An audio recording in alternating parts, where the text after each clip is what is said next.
Basic geometry part 2లో first one వచ్చేసరికి intersecting lines అంటే ఖండన రేఖలు. ఏవైనా రెండు రేఖలు తీసుకున్నట్లయితే ఆ రెండు రేఖలకు ఉమ్మడి బిందువు ఉన్నట్లయితే వాటిని ఖండన రేఖలు అంటారు.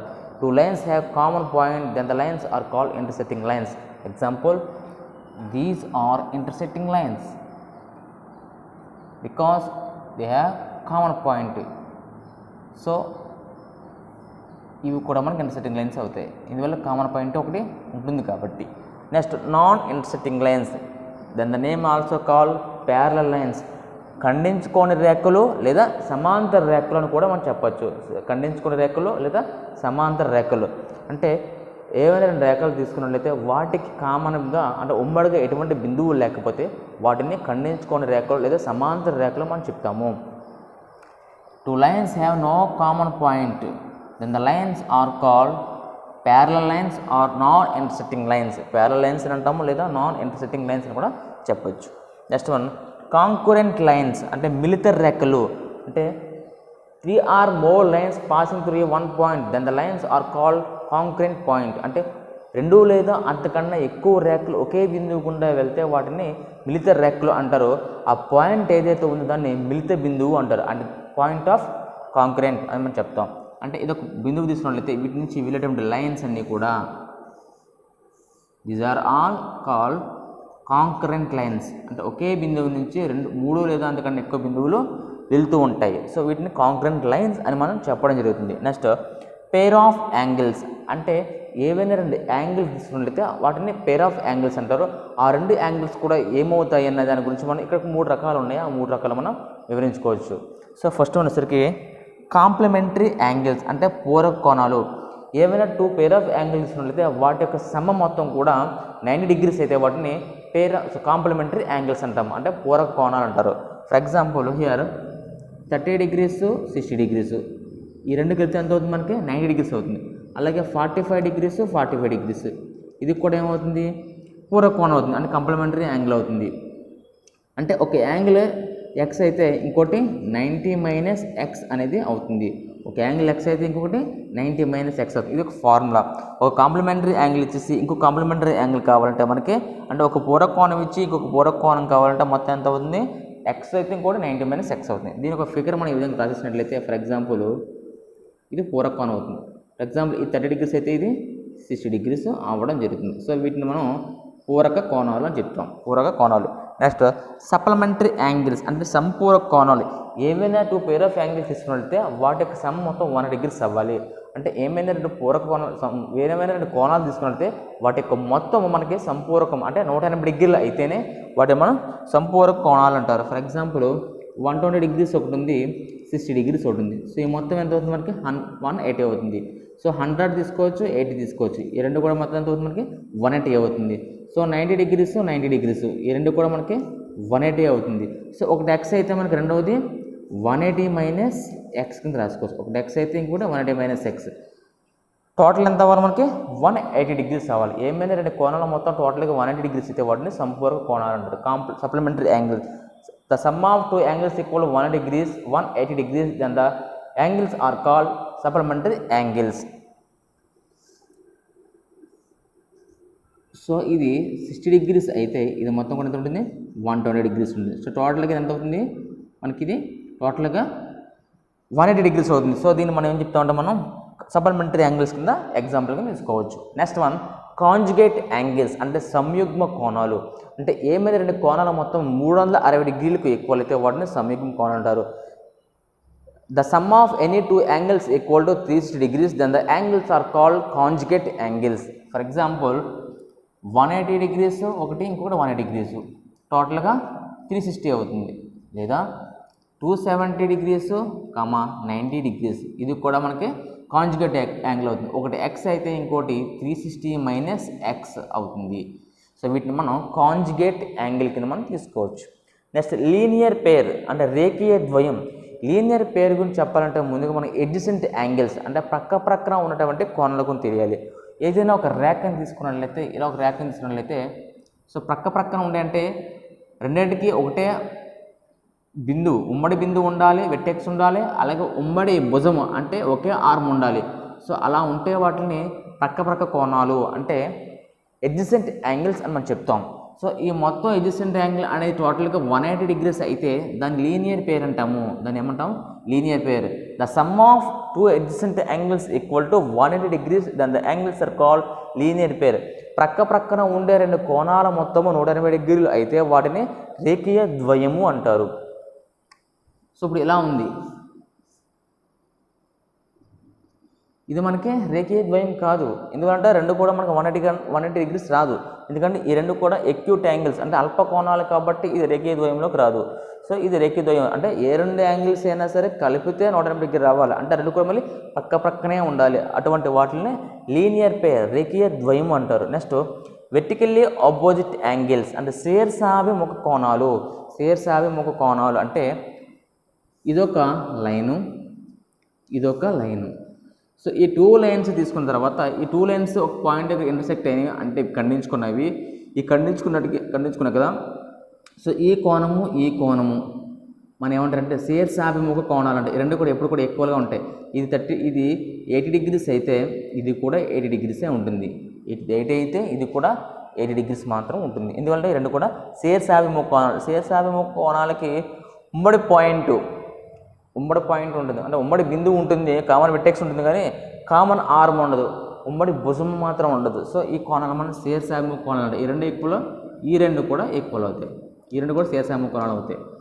నెక్స్ట్ లైన్స్ అండ్ ట్రాన్స్వర్సల్, రేఖలు మరియు త్రియగ్రేఖ. ఈ కాన్సెప్ట్ చాలా ఇంపార్టెంట్, ఎక్కువగా దీని మీదుగా ఎగ్జామ్స్లో ఇవ్వడం జరుగుతుంది. దీని మీకు సో ఈ రెండు కూడా లైన్స్, MN రేఖలు, ఈ L అనేది ట్రాన్స్వర్సల్ లైన్ అంటే తిర్యగ్రేఖ. సో ఇలా రెండు లైన్స్ని ఒక తిర్యగ్రేఖ ట్రాన్స్వర్స్ లైన్ అనేది రచ్ చేసినప్పుడు మొత్తం మనకి ఇక్కడ 4, ఇక్కడ 4, టోటల్గా 8 యాంగిల్స్ అంటే 8 కోణాలు ఏర్పడడం జరుగుతుంది.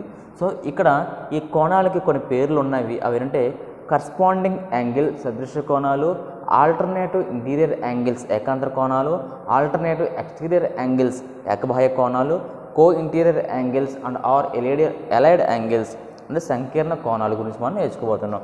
So first one corresponding angle, సదృశ్య కోణాలు అంటే చూద్దాం. సదృశ్య కోణాలు అంటే ఈ ట్రాన్స్వర్స్ లైన్కి ఒకే వైపున ఉంటూ ఒకటి బయట ఒకటి లోపల ప్రక్కన లేనటువంటి కోణాలను సదృశ్య కోణాలు అంటారు, కరస్పాండింగ్ యాంగిల్స్ అంటారు. అంటే ఈ ట్రాన్స్వర్స్ లైన్కి ఒకే వైపున ఉంటే ఇటువైపున కానీ ఇటువైపున కానీ ఉండాలి, అలాగే ఒకటి బయట ఒకటి లోపల ఉండాలి. ఒకటి బయట ఉంది ఒకటి లోపల ఉంది కానీ పక్కన ఉండకూడదు. అంటే ఇది కాదు, అంటే ఇది యాంగిల్ 2, యాంగిల్ 6 అనేది సదృశ్య కోణాలు అవుతాయి. యాంగిల్ 2, యాంగిల్ 6 సదృశ్య కోణాలు అవుతాయి. ఇది కాకుండా ఇంకా ఉంటుంది 1, 5 ఒకే వైపు ఉన్నాయి, పక్కన లేవు, ఒకటి బయట ఒకటి లోపల ఉన్నాయి. కాబట్టి యాంగిల్ 1, యాంగిల్ 5 కూడా మనం కరస్పాండింగ్ యాంగిల్ కింద మనం చెప్పవచ్చు. Angle 1, angle 5. అదేవిధంగా 3, 7 ఒకటి లోపల ఉంది ఒకటి బయట ఉంది, పక్కన లేవు, అలాగే ట్రాన్స్వర్స్ లైన్కి ఒకే వైపున ఉన్నాయి. కాబట్టి ఇది కూడా మనం సదృశ్య కోణాలు చెప్పచ్చు. Angle 3, angle 7. Next one angle 4, angle 8. Angle 4, angle 8 ఇవి ఎప్పుడు కూడా ఈక్వల్గా ఉంటాయి. అంటే రెండు కూడా సమానమే. అంటే యాంగిల్ 2 ఎంతైతే ఉంటుందో యాంగిల్ 6 కూడా అంతే ఉంటుంది. ఇవి ఈక్వల్ అన్నమాట. ఇవి ఏంటివి? ఈక్వల్ అవుతాయి. ఇవన్నీ కూడా కరస్పాండింగ్ యాంగిల్స్ అని మనం చెప్పడం జరుగుతుంది. Next one alternative interior angles అంటే ఏకాంతర కోణాలు. అవి లోపడే ఉండాలి, ఆల్టర్నేటివ్ అంటే తిర్యగ్రేఖకు చెరొక వైపున ఉండాలి, పక్కన ఉండకూడదు. అంటే ఈ ట్రాన్స్వర్స్ లైన్కి చెరో వైపున ఉండాలి, లోపడే ఉండాలి, పక్కన ఉండకూడదు. అంటే 3, 5 ఈ రెండు కూడా ఏకాంతర కోణాలు అవుతాయి. లేదా 4, 6 ఈ రెండు కూడా ఏకాంతర కోణాలు అవుతాయి. ఈ రెండు కూడా ఈక్వల్, ఈ రెండు కూడా ఈక్వల్ అవుతాయి. అంటే యాంగిల్ 3, యాంగిల్ 5 రెండు కూడా ఏకాంతర కోణాలు, ఆల్టర్నేటివ్ ఇంటీరియర్ యాంగిల్స్ రెండు కూడా ఈక్వల్ అవుతాయి. అలాగే యాంగిల్ 4, యాంగిల్ 6 రెండు కూడా ఈక్వల్ మరియు ఆ రెండు కూడా ఏకాంతర కోణాలు, ఆల్టర్నేటివ్ ఇంటీరియర్ యాంగిల్స్ అవుతాయి. సో ఇవి ఆల్టర్నేటివ్ ఇంటీరియర్ యాంగిల్స్ అంటే. Next one alternate exterior angles ఏక బాహ్య కోణాలు, బాహ్యంగా ఉండేవి 2, 8 యాంగిల్ 2, యాంగిల్ 8 ఏక బాహ్య కోణాలు. యాంగిల్ 2, యాంగిల్ 8 ఈ రెండు కూడా ఈక్వల్ అవుతాయి. అలాగే యాంగిల్ 1, యాంగిల్ 7 యాంగిల్ 1, యాంగిల్ 7 ఈ రెండు కూడా ఈక్వల్ అవుతాయి. Alternative exterior angles. తిరియగ్రాకు బయట ఉంటాయి, అలాగే పక్కపక్కన ఉండవు ఒకటో. ఈ విధంగా ఉండే వాటిలో మనం ఆల్టర్నేటివ్ ఎక్స్టీరియర్ యాంగిల్ అని చెప్తాం. Next co interior angles are allied angles అంటే సంకీర్ణ కోణాలు. అంటే ఇవి ట్రాన్స్వర్స్కి ఒకే వైపున ఉండేటువంటి కోణాలు. అంటే తిరియగ్రాకు ఒకే వైపున ఉండాలి, అవి ఎలా ఉండాలి, లోపడే ఉండాలి. అంటే యాంగిల్ 4 యాంగిల్ 5ని మనం కో ఇంటీరియర్ యాంగిల్ అని చెప్తాం. కానీ ఈ రెండు కూడా ఈక్వల్ కావు, కాకపోతే ఈ రెండు యాడ్ చేస్తే అవి 180 degreesకి ఈక్వల్ అవుతాయి, 180 degreesకి ఈక్వల్ అవుతాయి. అందువల్ల the sum of co interior angles equal to supplementary అంటే 180 degrees. తిరియగ్రాకు ఒకే వైపు ఉన్నటువంటి సంకీర్ణ కోణాలు మొత్తము 180 degrees అవుతుంది, అంటే సంపూర్ణ కోణాలు అవుతాయి. ఈ బిట్ చాలా important. Some of co interior angles equal to 180 degrees అంటే సంకీర్ణ కోణాల మొత్తము 180 degrees. సప్లిమెంటరీ అడగవచ్చు అని ఇవ్వచ్చు ఆన్సర్స్, లేదా సంపూర్ణ కోణాలను కూడా ఇవ్వచ్చు. సో యాంగిల్ 4 యాంగిల్ 5 అవుతుంది, లేదా angle 3 angle 6. Angle 4 angle 5 co interior angles are angle 3 angle 6. ఈ రెండు కూడా కో ఇంటీరియర్ యాంగిల్స్. ఈ రెండు యాడ్ చేస్తే ఎంత అవుతుంది, angle 4 plus angle 5 equal to 180 degrees అవుతుంది, లేదా యాంగిల్ 3 ప్లస్ యాంగిల్ 6 కూడా 180 degrees అవుతుంది. ఇదే విధంగా కో ఇంటీరియర్ యాంగిల్స్ కాదు, కో ఎక్స్టీరియర్ యాంగిల్స్ కూడా మనకి 180 degrees అవుతుంది. యాంగిల్ 1 యాంగిల్ 8 రెండు కూడా 180 degrees అవుతుంది.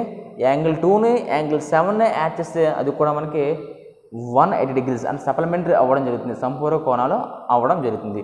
ఫర్ ఎగ్జాంపుల్ మనం ఇక్కడ ఒక క్వశ్చన్ వేస్తాను మీకు, చూడండి. ఈ 30 degrees ఉంది,